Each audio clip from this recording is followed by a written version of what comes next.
Welcome to NCERT illustration. आज हम पढ़ेंगे क्लास 6 एनसीईआरटी हिस्ट्री का chapter number 3 in the earlier cities.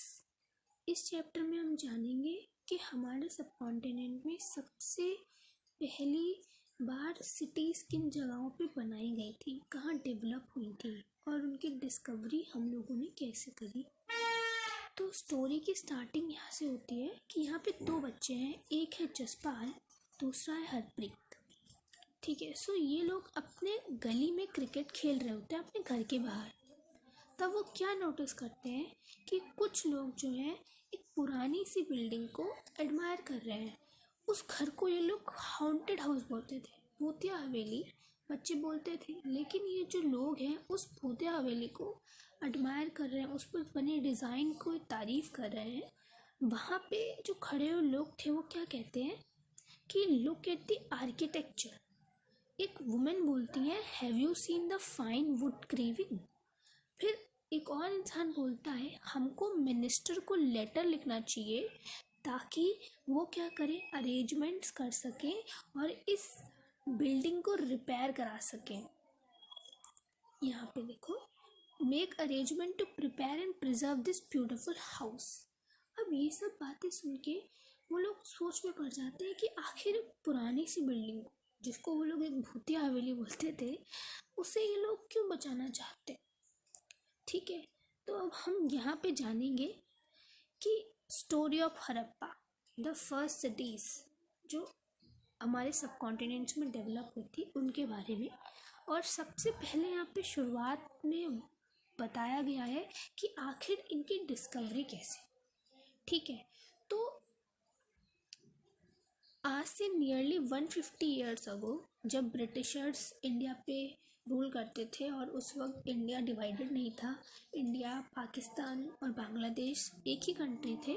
उस वक्त की बात है कि ब्रिटिशर्स ने कहा था कि रेलवे लाइंस जो हैं आप हर जगह बनाइए। तो ऐसे ही आज से 150 ईयर्स अगो जब रेलवे लाइंस सबसे पहली बार पंजाब में बनाई जा रही थी, इंजीनियर्स को एक साइट मिली जो आज के वक्त प्रेजेंट है पाकिस्तान में।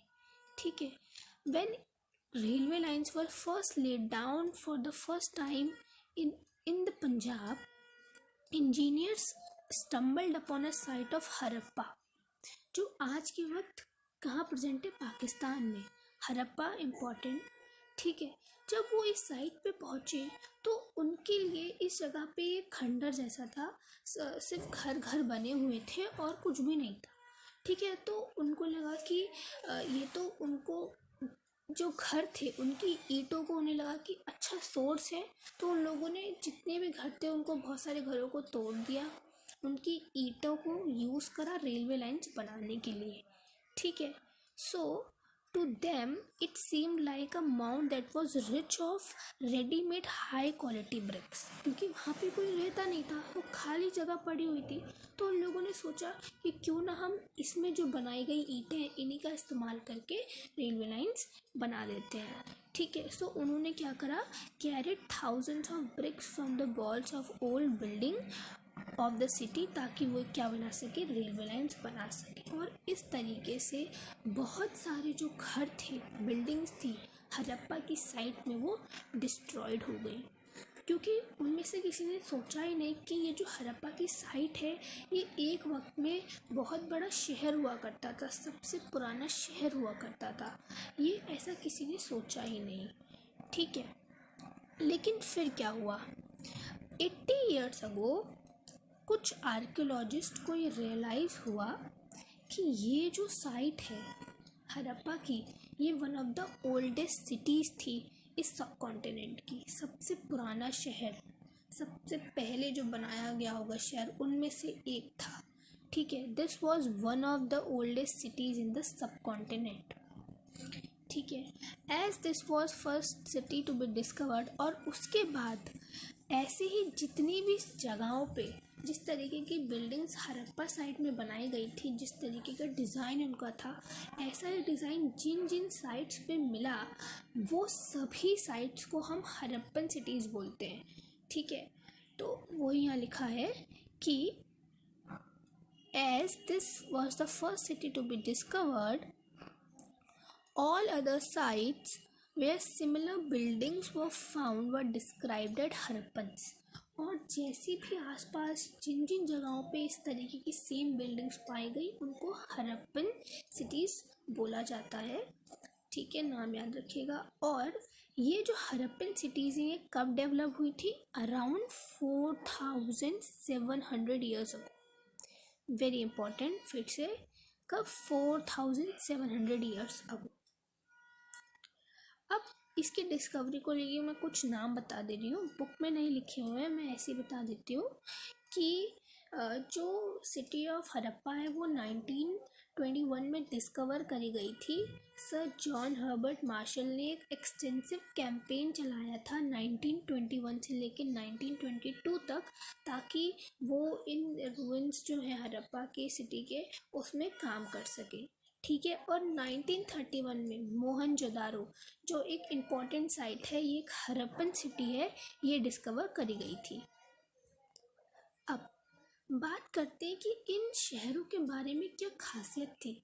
ये तो हमको पता चल गया कि ये सबसे पुराने शहरों में से एक थे, लेकिन इन शहरों में ऐसी क्या खासियत थी वो हम जानेंगे। ठीक है, तो ये जो शहर थे ना ये 2 पार्ट्स में डिवाइड हुआ करते थे। यूजुअली 2 या 2 से ज़्यादा पार्ट्स में डिवाइड हुआ करते थे।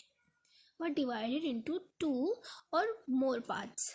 यूजुअली क्या होता था, वेस्ट वाला जो पार्ट होता था वो स्मॉलर होता था, कम होगा, लेकिन ऊंचाई पे बना होता था, और उसको आर्कियोलॉजिस्ट ने नाम दिया सीतादल।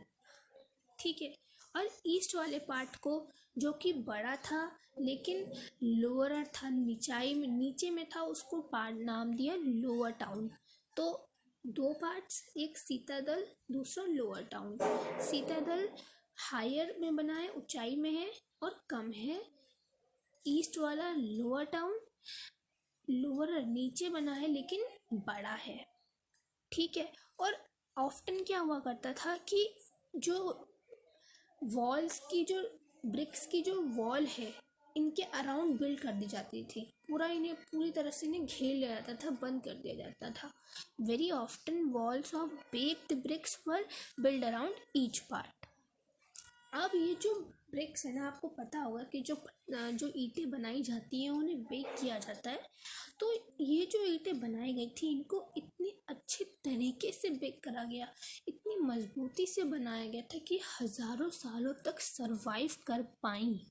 ठीक है, so the bricks were so well baked that they lasted for thousands of years ago. और जिस तरीके से इन ब्रिक्स को वॉल बनाने के लिए लगाया गया, जिस पैटर्न में लगाया गया, वो भी बहुत इंपॉर्टेंट था।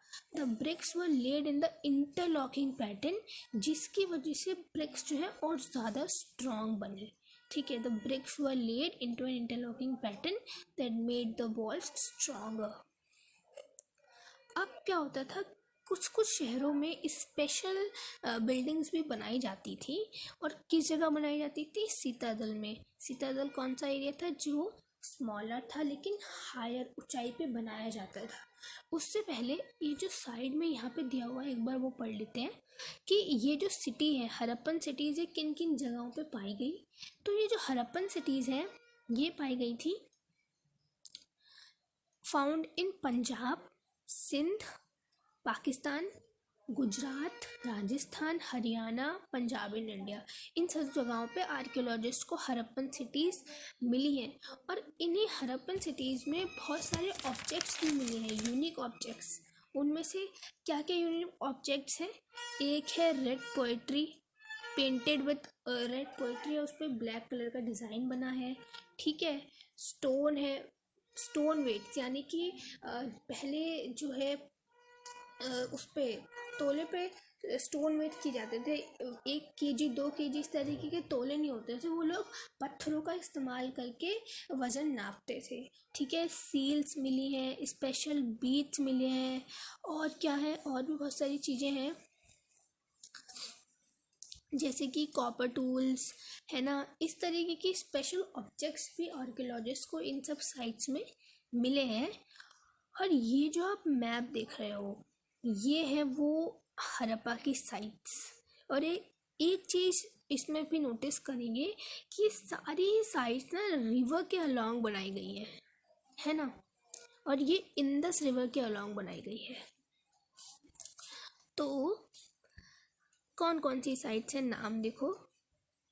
साइट का नाम, एक बार मैं मैप को बड़ा कर देती हूँ। हाँ, एक मिनट, अब सही है। साइट का नाम है हड़प्पा, मोहनजोदारो, सातोखो।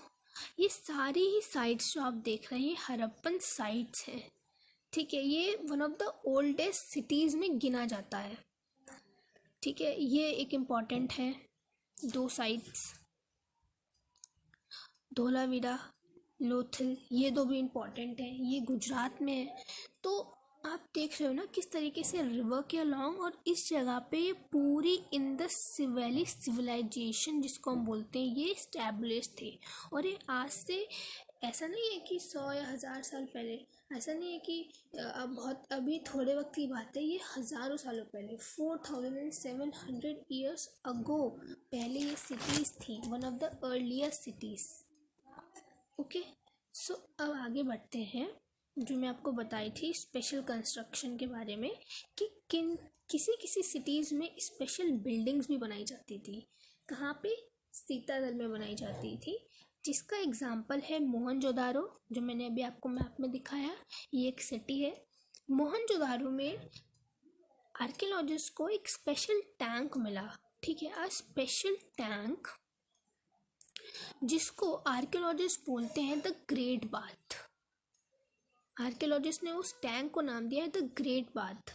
ठीक है, अब इस ग्रेट बाथ की ऐसी क्या खासियत है? तो ये जो ग्रेट बाथ है ये पत्थर से बनाया गया है। इस पे प्लास्टर की क्लोथिंग भी कोटेड भी करा गया है। ये वाटर टाइट है, पानी बाहर नहीं निकल सकता। Made watertight with a layer of लेचो थार। ठीक है, और इस ग्रेट बाथ के दोनों तरफ आमने सामने से सीढ़ियाँ नीचे की तरफ आ रही हैं।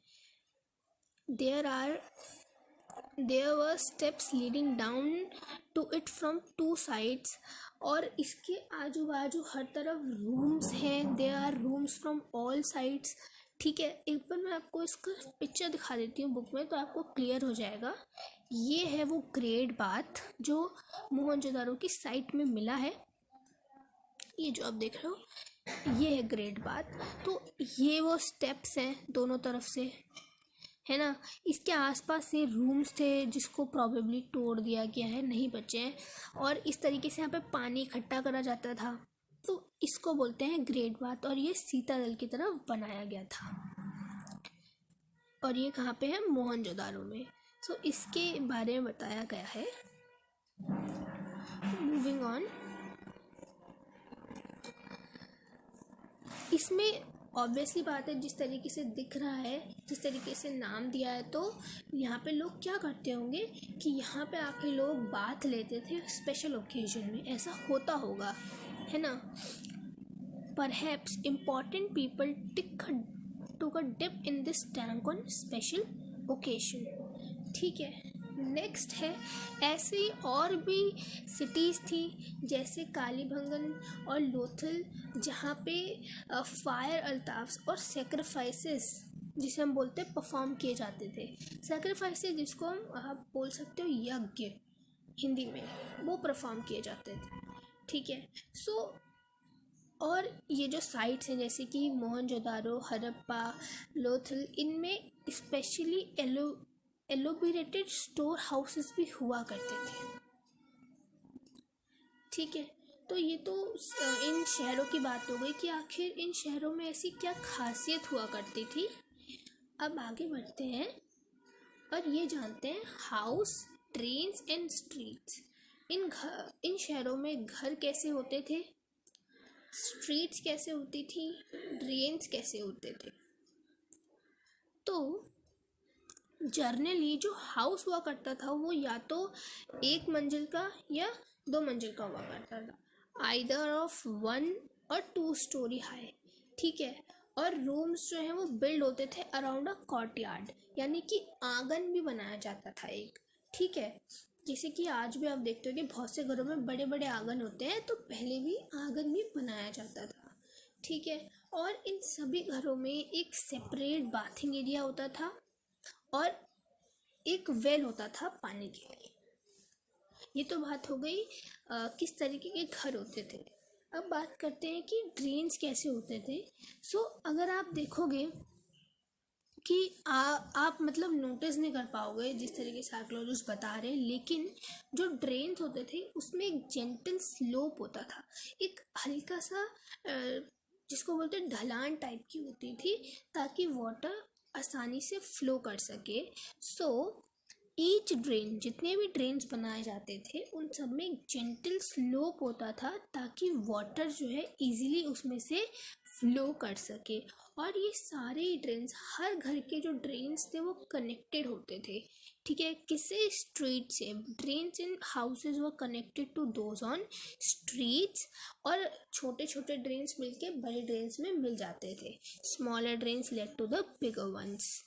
और क्या होता था कि कभी कभार ऐसा भी हो सकता था कि कुछ ड्रेन्स में कुछ अटक जाए, इसीलिए वहाँ पे इंस्पेक्शन होल्स भी बनाए गए थे, ताकि टाइम टू टाइम ड्रेन्स की क्लीनिंग हो सके।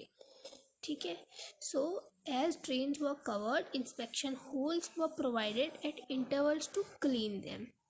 तो जिस तरीके से हमें डिस्क्रिप्शंस पढ़ रहे हैं, इतना सारा जो काम है, ऑब्वियसली ये सारा ही काम लोगों ने बहुत ही प्लानिंग के साथ करा होगा। तो सारी चीज़ें, ऑल द थ्री हाउसेस हो गए, ट्रेन्स हो गए, streets, were probably planned and built at the same time. इसे लोगों ने पूरी प्लानिंग करी होगी कि हम किस तरीके से बनाएं, उसके बाद बिल्ड करा होगा। ठीक है, तो अब यहाँ पे एक पिक्चर है जो आप देख रहे हो, ये क्या है? ये पिक्चर दिखा रही है कि आखिर हड़प्पन सिटीज़ में वॉल्स जो है वो कैसे बनाई जाती थी। ये देखो, इस तरीके से अरेंज किया जाता था पत्थरों को वॉल्स बनाने के लिए। अब हमारा नेक्स्ट टॉपिक है lifes in the cities. Harappan cities में लाइफ किस तरीके की होती थी, कैसे लोग रहते थे, किस तरीके के लोग रहते थे। तो एक Harappan city was a very busy place, काफ़ी भीड़ भाड़ रहती थी। ठीक है, और वहाँ पे बहुत सारे तरीके के लोग रहते थे। अब उनमें से एक हुआ करते थे रूलर्स। ये कौन होते थे? ये वो लोग प्रॉबेबली होते होंगे जो प्लान करते थे कि कैसे स्पेशल बिल्डिंग का कंस्ट्रक्शन होगा। People who plan the construction of special building in the sky, जो अभी हमने पढ़ा, जैसे कि ग्रेड बात। और इट इज़ लाइकली कि ये जो रूलर्स हुआ करते थे, ये लोगों को दूर दूर डिस्टेंस लैंड पे भेजते थे, ताकि वो लोग मेटल लेके आए, प्रीशियस स्टोन्स लेके आए, वो सारी चीज़ें ढूंढ के लेके आए। ठीक है, और बहुत सी वैल्यूएबल चीज़ें खुद के पास ही रख लेते थे, जैसे कि ऑर्नामेंट्स, गोल्ड एंड सिल्वर। ठीक है, सो वो it is likely that rulers send people to distance land, ताकि वो लोग मेटल्स, प्रीशियस स्टोन्स और बहुत सारी चीज़ें जो भी वो चाहते हैं वो लेके आएँ, और उसी के साथ साथ बहुत सारे वैल्यूएबल गुड्स ये अपने पास ही रख लेते थे। तो ये तो बात हुई रूलर्स की, कि रूलर्स कौन होते थे और ये लोग क्या करते थे। अब दूसरे कौन हुआ करते थे? वो थे स्क्राइब्स। अब ये कौन थे? ये लोग जिनको लिखना आता था, people who knew how to write, उनको स्क्राइब्स बोला जाता था। ये क्या करते थे? सील प्रिपेयर करने में हेल्प करते थे, help to prepare the seal. और परहैप्स बहुत सारे मटेरियल्स में ये लोग लिखते भी होंगे, जैसे बहुत से मटेरियल्स हैं पेपर के या पत्तों के, जो आज सरवाइव नहीं कर पाए, उन पे इन लोगों ने एक टाइम पे लिखा भी होगा। Perhaps wrote on other materials that may have not survived। अभी हमको नहीं मिला है, लेकिन हम एक सिर्फ स्पेकुलेशन रख रहे हैं कि शायद से इन लोगों ने ऐसा करा होगा। ठीक है, इसके अलावा क्राफ्टमैन हुआ करते थे, जो बहुत सारा काम, जो भी चीज़ें जो बनाते थे, या तो वो अपने घरों में ही बनाते थे या फिर स्पेशल वर्कशॉप्स में बनाते थे। तो beside there were men, women and craft person making all kind of thing. या तो वो खुद के घरों में, either in their home या फिर in the special workshops. ठीक है. और जो people जो दूर दूर लैंडों तक जाते थे, दूर दूर तक ट्रेवल करते थे, वो रॉ मटेरियल्स के साथ रिटर्न होते थे, है ना. People were traveling to distant land or returning with the raw material. अच्छा, अब आप सोच रहे हैं कि दूर दूर तक क्यों जाते थे? क्योंकि एक शहर में सारी चीज़ें नहीं हुआ करती होंगी ना. कहीं पे गोल्ड होता होगा तो वो उसे गोल्ड ढूंढने के लिए जाते थे. इस तरीके से गोल्ड हो गया और कॉपर और भी सारे और चीज़ें, रॉ मटेरियल्स जो हैं, जो अवेलेबल नहीं है हरप्पन सिटीज़ में, वो कहीं दूर मिल रही हैं, तो वो वहाँ पे लोगों को भेजते थे और वहाँ से मंगवाते थे. इसके अलावा बहुत सारे टोराकेटा के जो टॉयज़ हैं वो भी पाए गए हैं. Many terracotta toys have been found, जिनके साथ बच्चों खेला करते होंगे. उस वक्त जो बच्चे रहे होंगे उन्होंने भी, उनके पास टॉयज़ होते होंगे तो वो उनसे खेलते होंगे. सो यहाँ पे एक पिक्चर है, दो पिक्चर हैं. एक ये है, दूसरी ये है. अब ये जो टॉप वाली पिक्चर है ये क्या दिखा रही है? A street in Mohenjodaro with drain. देखो ड्रेन कैसे है. ये जो आप देख रहे हो, ये जो है ना, ये ड्रेन है. ये ड्रेन्स हैं. ये सड़क हो गई इस तरीके से, और बाकी ये जो पतली पतली जो बनाए रखे हैं नाले टाइप की, ड्रेन्स हैं. तो इस तरीके से ड्रेन्स बनाए जाते थे वहाँ पे. मूविंग ऑन, ये क्या है? ये एक वेल है. ठीक है, क्या है? एक वेल. ये तो ये हो गई पिक्चर. अब यहाँ पे भी दो पिक्चर हैं. एक ये है और एक ये है. तो ये तो हमारे टेराकोटा के टॉयज़ हैं, ठीक है, जिनसे बच्चे खेला करते थे. मिट्टी के खिलौने हैं. दूसरा ये एक सील है जो मोहनजोदारो में यूज़ की जाती थी. ये इस तरीके से वहाँ पे सील्स बनाई जाती थी. ठीक है. Far left a Harappan seal, the sign on the top of the seal as a part of a script. जो ऊपर लिखा हुआ है ये one of the earliest form of writing है सब कॉन्टिनेंट में. स्कॉलर्स ने समझने की कोशिश तो करी है कि आखिर इसके ऊपर ये क्या लिखा हुआ है, लेकिन वो अब तक नहीं समझ पाए. मूविंग ऑन, तो ये हम लोगों ने बात करी कि वहाँ पे हरप्पन सिटीज़ में किस तरीके के लोग रहा करते थे, कितने टाइप्स ऑफ पीपल थे, रूलर्स, स्क्राइब्स, क्राफ्ट पर्सन, वो लोग क्या क्या काम करते थे. अब मूविंग ऑन, अब हम बढ़ेंगे new crafts in the city. तो ऐसे बहुत सारे ऑब्जेक्ट्स जो हैं जो उस वक्त बनाए गए होंगे वो हरप्पन सिटीज़ में पाए हैं. मोस्ट ऑफ द थिंग्स जो आर्कियोलॉजिस्ट को मिली है वो किससे बनी है? पत्थर से, शेल्स से, या मेटल से, या फिर गोल्ड, ब्राउन, सिल्वर, इन सब से बनाई गई है. तो ऑब्जेक्ट्स जो हरप्पन सिटीज़ में बनाए गए थे उनको आर्कियोलॉजिस्ट ने ढूंढा है, और ये सारी ऑब्जेक्ट्स जो आर्कियोलॉजिस्ट को मिले हैं या तो ये स्टोन से बने हैं, शेल से बने हैं, या फिर मेटल से. मेटल में कौन कौन सी चीज़ें आ गई? कॉपर, ब्राउन्स, गोल्ड, सिल्वर, इन सभी चीज़ों से. ठीक है. अब इन सब का अलग अलग इस्तेमाल है इन मेटल्स का. कॉपर और ब्रॉन्ज को वो लोग यूज़ करते थे टूल्स बनाने के लिए, वेपन्स बनाने के लिए, ऑर्नामेंट्स बनाने के लिए, वेसल्स बनाने के लिए. जो सिल्वर और गोल्ड है इसको यूज़ किया जाता था ऑर्नामेंट्स और वेसल्स बनाने के लिए. ठीक है. और one of the most striking finding, सबसे एक्साइटिंग, सबसे अलग फाइंड जो मिली है वो किसकी मिली है? वो है बीड्स की, वेट्स एंड ब्लेड्स. किसकी? Those of beads, weights and blades. तो यहाँ पे जो आप ये पिक्चर देख रहे हो ना, एक मिनट इसका देती हूँ. ये जो आप पिक्चर देख रहे हो ये है वो, और यहाँ पे बीड्स का इस्तेमाल किया गया, और ये है ब्लेड्स. देखो जो टॉप है ये तो स्टोन है। इस तरीके से वजन नापने के लिए स्टोन वेट्स बनाए जाते थे, ठीक है। दूसरा राइट में ये बीट्स हैं, ठीक है। ये जो बीट्स होती थी ना, ये काफ़ी स्पेशल टाइप के रेड स्टोन से बनाई जाती थी, ठीक है। Many of these were made out of carnelian, a beautiful red stone. इसको काटा जाता था, the stone was cut, shape, polished and finally उसमें फिर एक होल किया जाता था, छेद किया जाता था उसके सेंटर में, ताकि स्ट्रिंग्स उसमें से पास हो सके। तो ये जो आप देख रहे हो ये बीट्स हैं, ठीक है। काफ़ी इम्पोर्टेंट मुश्किल काम होता था इसे करना। और फार लाइफ में ये स्ट्रॉन्ग ब्लेड्स मैं आपको बता ही चुकी हूँ, ठीक है। उसके अलावा यहाँ पे ये एक मूर्ति मिली है, ये मोहनजोदारो में मिली थी, ठीक है। उसके अलावा यहाँ पे और भी तो कुछ नहीं है।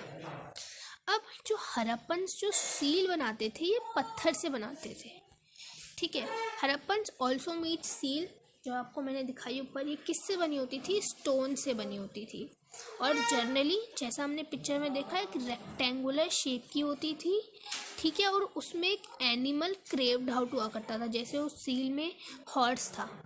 देखो फिर से दिखा देती हूँ, ये देखो, ये है ना, इस तरीके से एनिमल्स। अब आगे बढ़ते हैं। हड़प्पन्स कुछ ब्यूटीफुल पॉट्स भी बनाते थे, है ना, विथ जिसपे ब्लैक डिज़ाइन होता था, जैसा कि आप पेज नंबर 6 में, ऑन पेज 6 में आप देख सकते हो। बाकी उसके अलावा जो क्लॉथ है, कॉटन, ये भी ग्रोन किया जाता था, ये ग्रोन किया जाता था मेहरग में। ये हमने इसके बारे में पिछले चैप्टर में पढ़ा था, मेहरग में, है ना। और ये करीब आज से पहले from about 7000 years ago, cotton was probably grown at Mehrgarh from about 7000 year ago. Actual cloth के पीसेस जो है, पीसेस, क्लॉथ के जो पीसेस है ना, वो अटैच करे हुए मिले हैं बहुत सारे सिल्वर बेसन्स के ऊपर, ठीक है। Actual pieces of cloths were found attached to the lid of a silver vase. जो वास का जो ऊपर का हिस्सा होता है, जो लिड होती है, उस पर ढक के शायद से कपड़ा वो लोग रखते होंगे, तो उस लिड में कपड़ा लगा हुआ मिला है, ठीक है। एंड एट सम, और कुछ कॉपर ऑब्जेक्ट्स में भी इस तरीके से कपड़ा अटैच्ड है। उन ऑब्जेक्ट्स में जो मोहनजोदारो में मिले हैं उसके बारे में बता रहे हैं। तो इसके बाद आर्कियोलॉजिस्ट को वहाँ पे क्या मिले हैं? स्पिंडल वॉरल्स। ये जो स्पिंडल वॉरल्स थे ये टेराकोटा के बने होते थे, ठीक है, made of terracotta and finance. अब और इसको किसके लिए इस्तेमाल किया जाता था?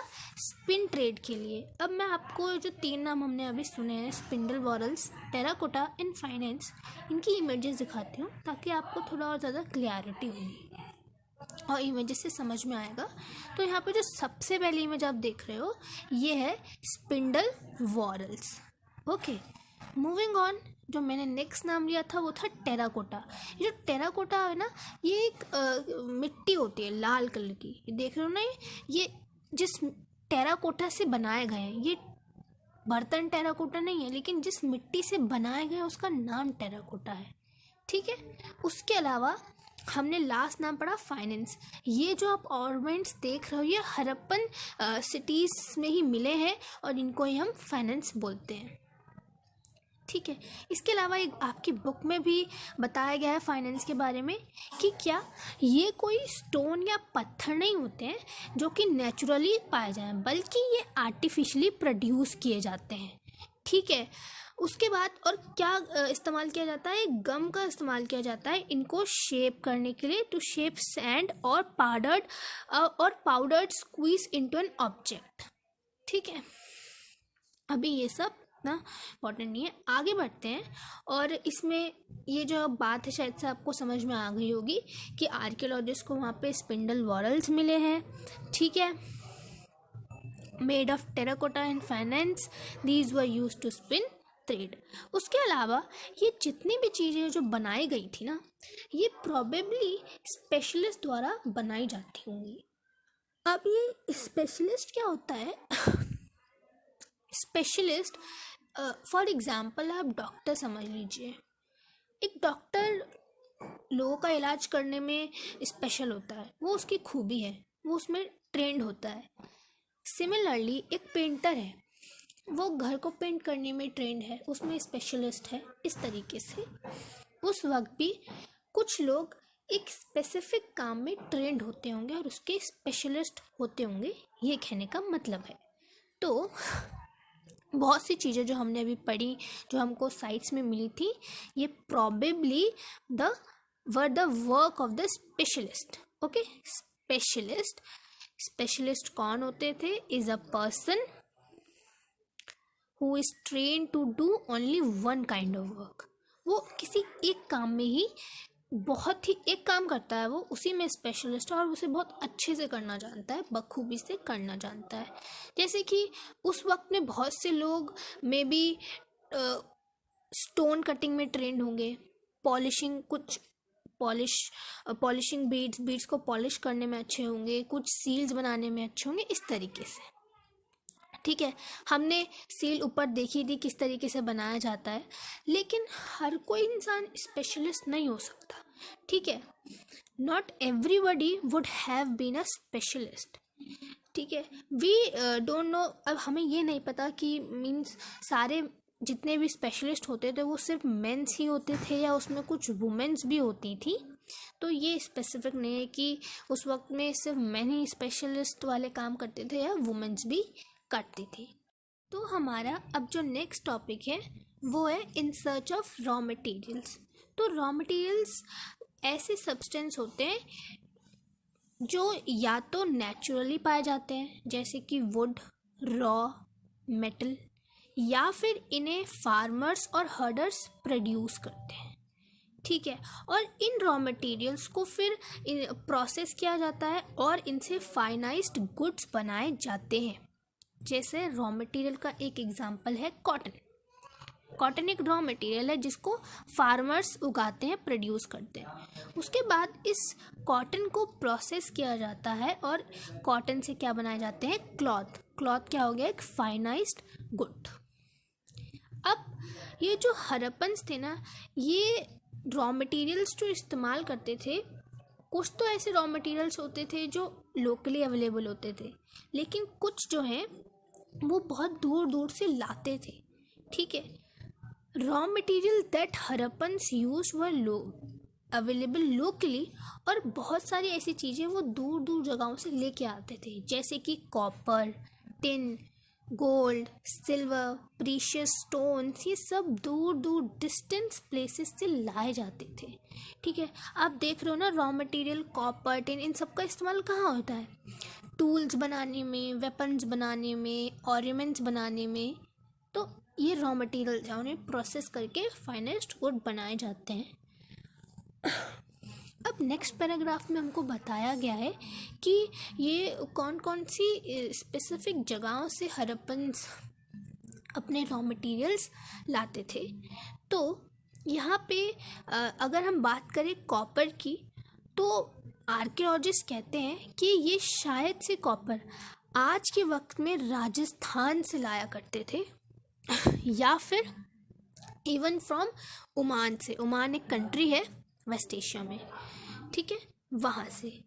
उसके अलावा अगर हम बात करें टिन की, टिन जिसको कॉपर के साथ मिक्स किया जाता है ताकि ब्रोंज बन सके, इसको आज के वक्त में अफ़गानिस्तान की कुछ जगहों से लाया जाता होगा या फिर ईरान की जगहों से। ये सिर्फ आर्कियोलॉजिस्ट की स्पेकुलेशन है, ऐसा कुछ हमारे पास प्योर एविडेंस नहीं है कि ऐसा हुआ ही होगा, लेकिन हाँ कुछ ना कुछ ऐसी स्टडीज़ में आर्कियोलॉजिस्ट ने पाया होगा।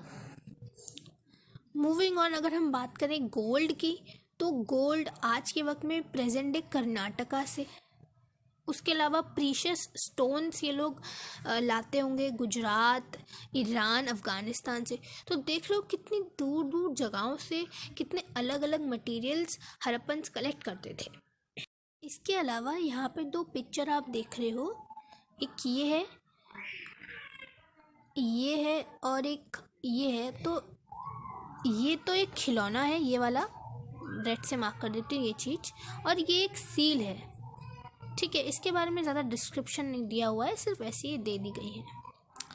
इसके अलावा नेक्स्ट हमारा टॉपिक है food for people in the city, कि आखिर खाना किस तरीके से उगाया जाता था, क्या प्रोसेस था लोगों का। तो बहुत सारे लोग जो हैं वो शहरों में रहते थे, जो हमने पढ़े हड़प्पन और मोहनजोदारो, और कुछ ऐसे लोग थे जो गांव में रहते थे। Others living in the country side, वो लोग जो गांव में रहते थे, शहर के बाहर रहते थे, वो क्या करते थे, वो क्रॉप्स को उगाते थे, खेती करते थे और एनिमल्स को रेयर करते थे। ठीक है, और ये फार्मर्स और हर्डर्स जो क्रॉप उगाते थे और एनिमल को रेयर करते थे, यही फार्मर्स और हर्डर्स क्या करते थे, खाना सप्लाई करते थे। किनको? क्राफ्ट पर्सन्स को, स्क्रिप्ट्स को, रूलर्स को इन द सिटीज़। ये सारे लोग हमने पढ़ा था ना किस तरीके के लोग सिटीज़ के अंदर रहते हैं। तो सिटीज़ में रहने वाले लोगों को खाना प्रोवाइड कौन करता था? वो किसान जो शहर के बाहर रहकर खेती करते थे, वो हर्डर्स जो शहर के बाहर रहकर एनिमल्स का ध्यान रखते थे, वो चरवाहे। ठीक है, उसके अलावा अब हमें ये भी पता है कि किस तरीके की जो हमें कुछ रिमेन्स ऑफ प्लांट्स मिले हैं हड़प्पन सिटीज़ में, और इससे हम जान पाए कि हड़प्पन्स किन तरीके के पेड़ उगाते थे। तो कौन कौन से पेड़ वो लोग उगाते थे? वो उगाते थे वीट, बार्ली जिसको हम ज्यों बोलते हैं, पल्सेस उगाते थे, पीज, राइस, सीसम, सिनलेड, मस्टर्ड, ये सारी तरीके की चीज़ें हड़प्पन्स ग्रो करा करते थे। इसके अलावा अब यहाँ पे एक टूल के बारे में बताया गया है। ये जो टूल है, ये है वो टूल, इसको हम बोलते हैं प्लग। ठीक है, क्या है ये? तो सिर्फ ये टॉय वाला है, इसका जो रियल वाला है वो सरवाइव नहीं कर पाया, ये टॉय वाला हमको मिला है। तो अ न्यू टूल जिसको प्लग बोलते हैं, इसका इस्तेमाल किया जाता था धरती को खोदने के लिए, है ना। Use to dig the earth for turning the soil, ताकि मिट्टी बाहर निकले और फिर उसके अंदर ये लोग सीड उगा सकें। तो इसका इस्तेमाल किया जाता होगा प्लग का। ठीक है, for turning the soil and planting seeds. लेकिन जो रियल वाला प्लग है वो सरवाइव नहीं कर पाया है। रियल प्लग जो वुड से बना होगा वो अब तक नहीं बचा। लेकिन हमको उसके जो टॉय मॉडल्स हैं ना, बच्चों को खिलाने के लिए भी बनते हैं, तो वो हमको मिले हैं। Toy models have been found. अच्छा, ये तो बात हो गई कि किस तरीके के टूल्स इस्तेमाल करते थे। ये आप देख रहे हो, ये है एक प्लग। ओके, उसके अलावा अब नेक्स्ट बात आती है कि अगर फार्मिंग हो रही है तो ऑब्वियसली वाटर की भी ज़रूरत होगी। तो वाटर रिक्वायरमेंट किस तरीके से पूरा होता था हड़प्पन्स का? तो जिस जगहों पे शहर बने हैं, हमने देखा गुजरात, राजस्थान वाले एरिया में बने हैं, और ऑब्वियसली वहाँ पे इतनी बरसात नहीं होती है ना। हम आज भी जानते हैं कि राजस्थान की तरफ इतनी बरसात नहीं होती है, गुजरात वाले रीजन में। तो as this region does not receive heavy rainfall, तो some form of irrigation वो लोग ज़रूर इस्तेमाल करते होंगे। इरिगेशन, पानी देने का तरीका, खेतों में पानी किस तरीके से दिया जाए उसको इरिगेशन बोलते हैं। तो इसका मतलब अगर उन्हें इरिगेशन करना है तो फिर वो लोग ऑब्वियसली वाटर को स्टोर भी करते थे। ठीक है, ताकि फील्ड्स में पानी पहुंचाया जा सके और प्लांट्स ग्रो किए जा सके। This means water was stored and supplied to the field when plants were growing. जब पेड़ बड़े होते होंगे तो ऑब्वियसली वाटर को स्टोर करके सप्लाई करा जाता होगा। इसके अलावा किस तरीके के जानवरों को वो लोग, किस तरीके के एनिमल्स को वो लोग रेयर करते थे, उसके बारे में बताया गया है। तो कौन कौन से एनिमल्स हैं? कैटल, शिप, गोट, बफेलोस, ये इस तरीके के एनिमल्स को हड़प्पन्स रेयर करते थे। अच्छा, ये जो वाटर एंड पेस्चर है, पेस्चर क्या होता है कि खाने की चीज़, घास फूस जो होती है जानवरों के लिए, इन्हीं रेयरिंग एनिमल्स के लिए, गोट, शिप, इनके लिए ये लोग भी खाते हैं ना, उसको पेस्चर बोलते हैं। So water and pasture were available around the settlement. लेकिन जब क्या होता था कि ड्राई मंथ्स जब होते थे, है ना, जब बिल्कुल सूखे वाले महीने होते थे, गर्मियों के वक्त में क्या होता था कि जो हर्डर्स है ना, लार्ज हर्ड्स ऑफ एनिमल्स, उनको दूर कहीं पे ले जाया जाता था और वहाँ पे उनको ग्रास प्रोवाइड की जाती थी और वाटर प्रोवाइड किया जाता था। जब बहुत ही ज़्यादा बिल्कुल गर्मियों में, बिल्कुल जून और जुलाई के महीने में, उस वक्त की यहाँ पे बात हो रही है। इसके अलावा वो लोग फ्रूट्स भी कलेक्ट करते थे। कैसे फ्रूट्स कलेक्ट करते थे? बियर हो गए, बर, ठीक है। उसके अलावा वो लोग फिशेस भी कॉट करते थे, वाइल्ड एनिमल्स को भी हंट करते थे। तो वो सब चीज़ें इस खाने के लिए प्रॉबेबली वो लोग क्या करते थे, फूड के लिए वाटर और अपने खाने के लिए क्या क्या मेथड्स थे, वो सब हमने इस टॉपिक में पढ़े कि जो किसान लोग होते थे, जो चरवाहे होते थे, वो शहरों के बाहर खेती करते थे, जानवरों को पालते थे और किस तरीके के टूल्स का इस्तेमाल किया जाता था खेती करने के वक्त। प्लग के बारे में हमने पढ़ा, वाटर की रिक्वायरमेंट को पूरा करने के लिए क्या किया जाता था वो हमने पढ़ा। ये सारी चीज़ें हैं। अब हमारा नेक्स्ट टॉपिक है a closer look Harappan towns in Gujarat. तो आज के वक्त में जो मॉडर्न डे गुजरात स्टेट्स है, वहाँ पे बहुत सारी हड़प्पन सिटीज़ मिली हैं जिसको हमने मैप में देखा था। उनमें से एक थी, उसका नाम मैंने आपको बताया था, धोलावीरी और लोथल। तो उनके बारे में हम थोड़ा सा इस टॉपिक में पढ़ेंगे। तो सबसे पहली सिटी जो हम पढ़ने वाले हैं वो है धोलावीरी, जो कहाँ लोकेटेड है? Located on the Khadir Bet, जिसको हम बेट स्पेल करते हैं। ये रन ऑफ कच्छ में है, रेगिस्तान वाले एरिया में है, जहाँ पे there was fresh water and fertile soil. और रन ऑफ कच्छ में किस जगह पे? जहाँ पे फ्रेश पानी अवेलेबल है और फर्टाइल सॉइल अवेलेबल है, उस जगह पे नहीं जहाँ पे रेगिस्तान है। ठीक है। रन ऑफ कच्छ ऑब्वियसली अपने रेगिस्तान वाले एरिया के लिए ज़्यादा जाना जाता है, लेकिन रन ऑफ कच्छ में किस जगह पे? जहाँ पे फ्रेश वाटर है और फर्टाइल सॉइल है। अब जैसा कि हमने स्टार्टिंग में पढ़ा था कि हड़प्पन सिटीज़ 2 पार्ट्स में डिवाइड होती थी, एक था सिटाडेल और दूसरा था लोअर टाउन। लेकिन जो धोलावीरी था ना, ये 3 पार्ट्स में डिवाइड था। ठीक है। धोलावीरी वॉज डिवाइडेड इनटू 3 पार्ट्स। अब इस धोलावीरी का हर एक पार्ट जो है ना, वो बड़े बड़े मैसिव स्टोन वॉल से सराउंडेड था और उसके बाद बड़े बड़े गेट लगा रखे थे एंट्रेंस के लिए। Each part was surrounded with massive stone walls with entrance through gateways। ठीक है। उसके अलावा इन सेटलमेंट्स, इन एरियाज़ में बड़े बड़े ओपन ग्राउंड थे ताकि पब्लिक सेरेमनीज परफॉर्म की जा सके। There was large open area in the settlement where public ceremonies could be performed।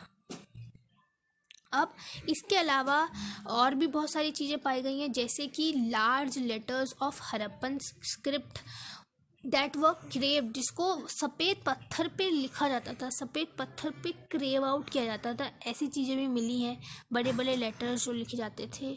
उसके अलावा लकड़ियों पर जो लिखा जाता था, ये सब चीज़ें भी हमें धोलावीरी के अंदर मिली हैं।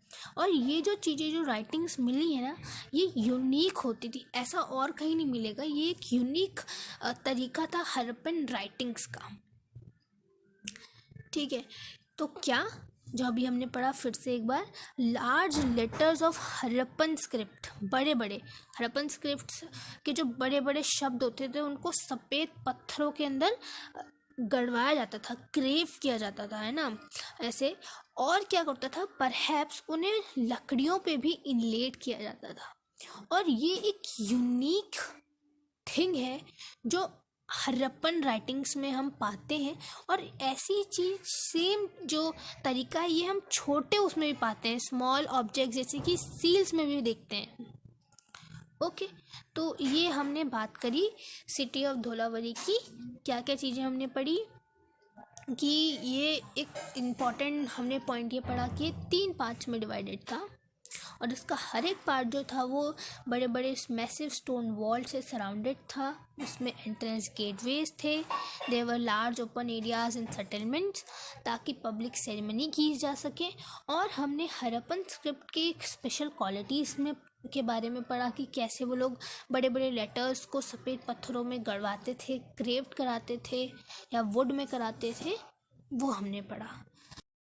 तो नेक्स्ट सिटी जिसके बारे में हमको पढ़ना है वो है सिटी ऑफ लोथल, जो हमें गुजरात स्टेट में ही मिलती है। ये कहाँ पे पाई जाती है? Stood beside a tributary of Sabarmati in Gujarat. Sabarmati एक रिवर है, उसके एक ट्रिब्यूटरी के पास में पाई जाती है, close to the gulf of कंबत।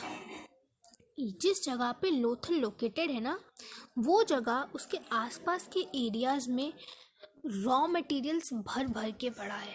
ठीक है, बहुत ही इजीली अवेलेबल हो सकता है। So it is situated near areas where raw materials जैसे कि सेमी प्रीशियस स्टोन्स बहुत ही आसानी से अवेलेबल हो सकते हैं, मिल सकते हैं। इसीलिए जो लोथल स्टेट थी ये एक इम्पॉर्टेंट सेंटर थी for making objects out of stone, shells and metals. क्या था? एक इम्पॉर्टेंट सेंटर था। क्या बनाने के लिए? ऑब्जेक्ट्स बनाने के लिए, स्टोन से ऑब्जेक्ट्स बनाने के लिए, शेल्स और मेटल से। हम जानते हैं कि इन सब वो लोग मेटल से क्या बनाते थे? Tools, weapons. तो लोथल एक सेंटर था। अब लोथल में एक स्टोर हाउस भी था। ठीक है, बहुत सारे seals and sealings, obviously seals और सीलिंग्स भी वो लोग मेटल से ही बनाते थे, है ना। मैनी सील्स एंड सीलिंग्स हमको इस स्टोर हाउस में मिली है जो हमने लोथल में पाया है। ओके, अब नेक्स्ट जो है वो नीचे आप देख रहे हो, ये एक डॉकयार्ड है जो हमें सिटी ऑफ लोथल में ही मिला है। देख रहे हो कितना बड़ा है। इसके बारे में थोड़ा सा जानते हैं जो बुक में लिखा हुआ है। ये जो डॉकयार्ड है ये लोथल में पाया गया है, द डॉकयार्ड एट लोथल। और ये जो ह्यूज टैंक है, ये एक वक्त डॉकयार्ड हुआ करता होगा जहाँ पे बोट्स लाई जाती होंगी, शिप्स सी से लाई जाती होंगी थ्रू रिवर चैनल। और प्रॉबेबली ऐसा होता होगा कि जो गुड्स हैं उनको लोड अनलोड किया जाता होगा यहाँ पे। ओके, जो शिप्स से आते होंगे। इसके अलावा वहाँ पे बिल्डिंग्स हमको मिली हैं। लोथल के अंदर बिल्डिंग्स हैव बीन फाउंड जो एक टाइम पे वर्कशॉप रही होंगी बीड्स बनाने के लिए। ठीक है, तो a building that was found here was probably a workshop for making beads, pieces of stone, half made beads. अब और इस वर्कशॉप में अब ऐसा क्या इस बिल्डिंग में मिला है जिससे हम कह सकते हैं कि एक टाइम पे वर्कशॉप रहा होगा? तो इस बिल्डिंग में पीसेस ऑफ स्टोन मिले हैं, आधी बनी हुई बीड्स मिली हैं, टूल्स मिले हैं जिससे बीड्स बनाई जाती हैं, उसको फाइनिश्ड किया जाता है। ये सारी ही चीज़ें हमको इस बिल्डिंग में मिली हैं जो सजेस्ट करती हैं कि ये एक टाइम पे क्या रही होगी? वर्कशॉप रही होगी फॉर मेकिंग बीड्स। नेक्स्ट है सील्स एंड सीलिंग्स। तो सील्स का इस्तेमाल किस लिए किया जाता था? उन बैग्स या पॉकेट्स में स्टैंप लगाने के लिए जिनको कहाँ एक जगह से दूसरी जगह भेजा जा रहा है। ठीक है, यूज टू स्टैम्प बैग्स और pockets containing goods that was sent from one place to another. अब क्या होता था ना, जब इस बैग को बंद कर दिया गया जिसमें गुड्स कंटेन करते हैं, गुड्स रखे हुए हैं, उसको एक बंद कर दिया, उस पर नॉट लगा दी, फिर एक वेट ग्ले उस पर लगाई जाती थी नॉट के ऊपर, और उसके बाद सील को उस पर प्रेस किया जाता था। इससे क्या हो जाता था? सील के ऊपर जो भी बना होगा ना वो उस क्ले में आ जाएगा, और इसी चीज़ को हम बोलते हैं सीलिंग। ओके, क्या? अ बैग वॉज क्लोज्ड और tied, a layer of wet cloth was applied on the knot and the seal was pressed on it। और इसी impression of seal को हम बोलते हैं सीलिंग। इस सीलिंग से क्या होता था ना कि ये बिल्कुल इंटैक्ट हो जाएगा, और ये जो गुड्स है ये एक जगह से दूसरी जगह बिना बाहर निकले या बैग से बाहर निकले पहुंच जाएगा सेफ्टी।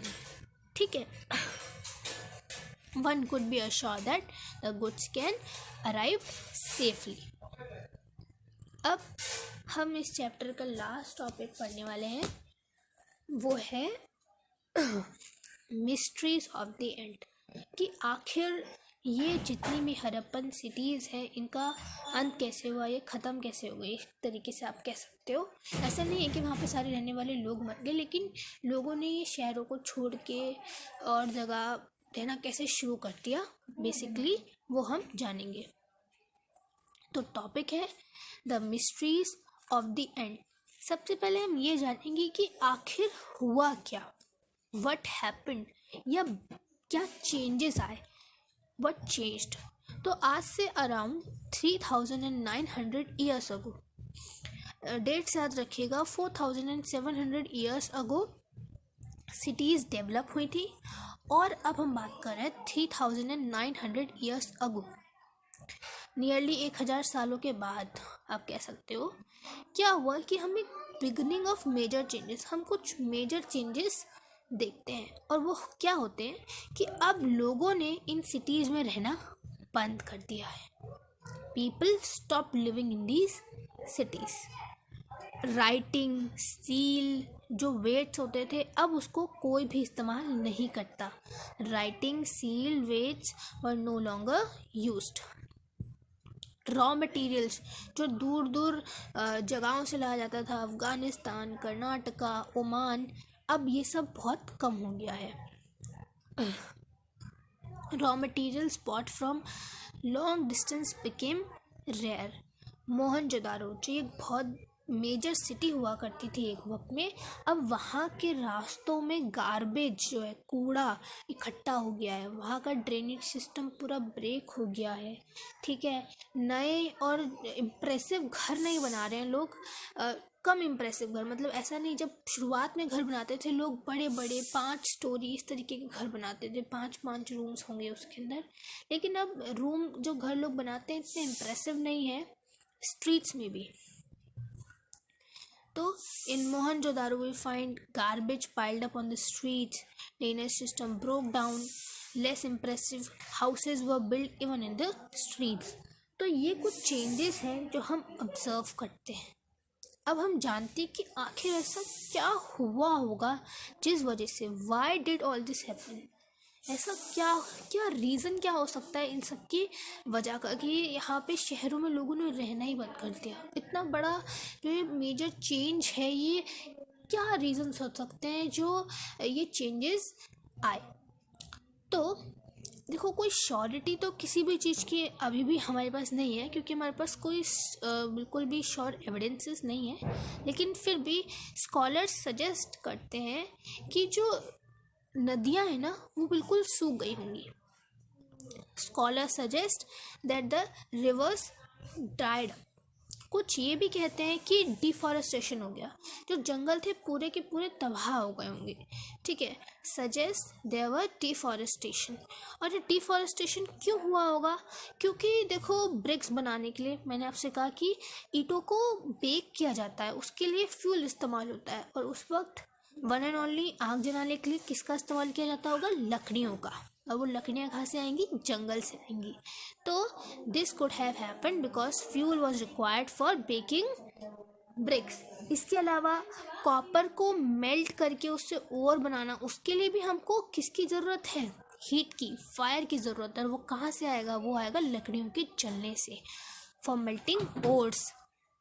और इसी के साथ साथ जो बड़े बड़े कैटल्स हैं, शिप्स हैं, गोट्स हैं, उनको भी खाना खिलाना, उन्हें भी ग्रेजिंग करनी है, वो कहाँ जाएंगे? वो फॉरेस्ट में जाएंगे। इस तरीके से बड़े बड़े जो ग्रीन लैंड्स हैं वो भी पूरे के पूरे डिस्ट्रॉयड हो गए होंगे, ये स्कॉलर्स सजेस्ट करते हैं। Grazing by large hertz of cattle, sheep, goats have made destroyed the green cover. और ऐसा भी हो सकता है कि किसी शहरों में क्या आया हो? बाढ़ आई हो, देयर वर फ्लड्स। तो ये सारे ही रीजंस जो हैं वो, none of these reason can explain कि एक साथ सारी सिटीज़ में ऐसा लोगों ने रहना क्यों बंद कर दिया। इसका कोई, ये सारे रीजंस इस तरीके से कोई प्रॉपर एग्जैक्ट रीज़न नहीं दे रहे हैं।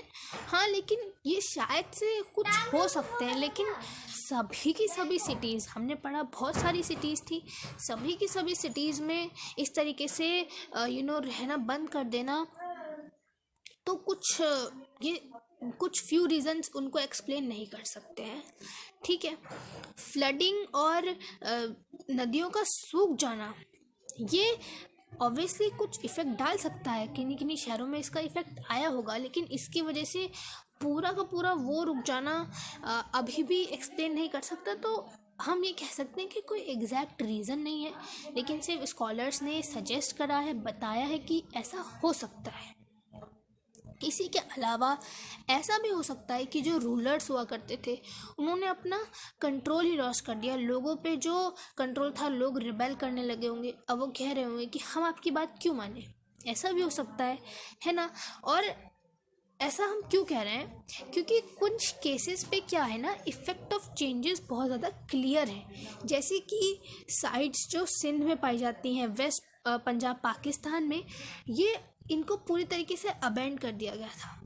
ठीक है, जो बहुत सारे जो लोग थे ना, वो छोटे छोटे सेटलमेंट्स में उन्होंने रहना शुरू करा और नई सिटीज़ एमर्ज हुई। कब? अराउंड 1400 ईयर्स लेटर, जिनके बारे में हम आगे वाले चैप्टर्स में पढ़ेंगे। तो ये कुछ रीज़न्स के बारे में एक्सप्लेन किया गया है। ठीक है, और यहाँ पे लास्ट में हमने क्या इफ़ेक्ट पड़ा इन सब का, कि लोग जो हैं अब छोटे छोटे स्मॉलर सेटलमेंट्स में लोगों ने रहना शुरू कर दिया है। अब इस चैप्टर में एक लास्ट जो है वो है एल्सवेयर, जो हमें इजिप्ट के बारे में पढ़ना है। Very interesting country it is, आपको अच्छा लगेगा तो सुन लीजिएगा। ये जो इजिप्ट है, आप एक बार अपनी एटलस में ज़रूर देखिएगा। ये इजिप्ट जो है ना, अधिकतर इजिप्ट का जो एरिया है वो सिर्फ और सिर्फ ड्राई डेजर्ट ही है, रेगिस्तान है। सिर्फ वो एरिया जो नाइल रिवर के पास में है वो थोड़ा सा सही है, वहाँ पे वाटर है, लेकिन उसके अलावा बाकी जितना भी एरिया है, मेजर एरिया, वहाँ पे सिर्फ और सिर्फ रेगिस्तान है। ठीक है, ड्राई डेजर्ट है। अच्छा, इसके अलावा यहाँ पे अब हम इस इजिप्ट के बारे में क्या खास हम पढ़ते हैं कि इजिप्ट में ना आज से 5000 ईयर्स अगो किंग्स रूल किया करते थे। ठीक है, और किंग्स जो थे ना अपनी आर्मीज़ को दूर दूर तक भेजते थे टू द डिस्टेंस लैंड, जैसा हमने हड़प्पन सिटीज़ में भी पढ़ा। क्या ढूंढने के लिए? Gold, silver, Ivory, timber, precious stones. और फिर ये सब और वो लोग क्या करते थे ना, बड़े बड़े पिरामिड्स बनाते थे। ये जो पिरामिड्स है ना, ये आज के वक्त में वन ऑफ द वंडर्स हैं वर्ल्ड के, क्योंकि उस वक्त ये पिरामिड्स कैसे बनाए होंगे आज भी इसका एक एग्जैक्ट रीज़न साइंटिस्ट के पास नहीं है कि किस तरीके से पिरामिड्स, जो इतने बड़े बड़े मोटे मोटे पत्थर जो हैं, किस तरीके से लोगों ने इतनी ऊंचाई पे पहुंचाए होंगे। यहाँ पे जो आप देख रहे हो ना, इनको पिरामिड्स बोलते हैं। ये आज से 5000 ईयर्स अगो राजाओं ने बनाए थे। और इन पिरामिड्स के अंदर क्या होता है, वो लोग अपनी, जब वो मर जाते हैं तो किंग की डेड बॉडीज़ को इन पिरामिड्स के अंदर रखा जाता है। ठीक है, When they died the bodies of kings, इनको इसके अंदर प्रिजर्व किया जाता था, वह preserved and buried in these pyramids. और इस तरीके से किया जाता था कि इनके ऊपर कपड़े लपेट के, बिल्कुल ममीज़ के फॉर्म में, आपने ममीज़ का नाम ज़रूर सुना होगा, तो इस तरीके से। ठीक है, दीज केयरफुली प्रिजर्व बॉडीज, इनको ममीज़ भी बोलते हैं। प्रिजर्व कैसे किया जाता था, इनके आसपास पूरा कपड़ा लपेट दिया जाता था ऊपर से नीचे तक, फिर एक बक्से के अंदर रखा जाता था। और इन बॉडीज़ के साथ साथ इन पिरामिड्स में सिर्फ बॉडीज़ ही नहीं है, लेकिन इसी के साथ साथ वहाँ पे बहुत सारे ऑब्जेक्ट्स भी हमको मिलते हैं। नंबर ऑफ ऑब्जेक्ट्स कौन कौन से? Large objects were buried with them, जैसे कि उनकी डेड बॉडीज़ के साथ खाना, drinks, clothes, ornaments, utensils, music instruments, weapons, animals. और कभी कभार ऐसा भी होता था कि मेन एंड वुमेन सर्वेंट्स को भी, जो उनको सर्व करते हैं, उनको भी बरीड कर दिया जाता था रूलर्स के साथ ही। तो ये one of the most elaborated burials है इन द वर्ल्ड हिस्ट्री, जहाँ पे एक किंग के लिए, उसकी डेड बॉडी के लिए इतने बड़े बड़े पिरामिड्स बनाए जा रहे हैं और उसके साथ साथ उसमें इतना सब सामान रखा जा रहा है। ठीक है, क्योंकि वो लोग ऐसा मानते थे कि आप मरने के बाद भी आपकी एक ज़िंदगी होती है, इसको आफ्टर लाइफ वो लोग कहते थे। सो यहाँ पे एक चैप्टर ख़त्म होता है और इसकी इम्पॉर्टेंट डेट्स हम एक बार पढ़ लेते हैं। ओवरव्यू कि कॉटन कल्टीवेशन कहाँ शुरू हुई थी? मेहरग में 7000 ईयर्स अगो। इसके अलावा बिगनिंग ऑफ सिटीज़ कब? 4700 years ago. Beginning of end of the cities, इनका ख़त्म अभी हमने पढ़ा mystery to the end 3900 years ago. And उसके अलावा इमर्जेंस ऑफ अदर सिटीज़, नई सेटलमेंट्स कब शुरू हुई? 2500 ईयर्स अगो। ओके, तो यहाँ पे चैप्टर ख़त्म होता है इस। और आई होप कि आपको ये चैप्टर समझ में आया होगा, और अगर आपको आया है तो डू सब्सक्राइब द चैनल, और मैं आपको मिलूँगी नेक्स्ट वीडियो में। Thanks for watching.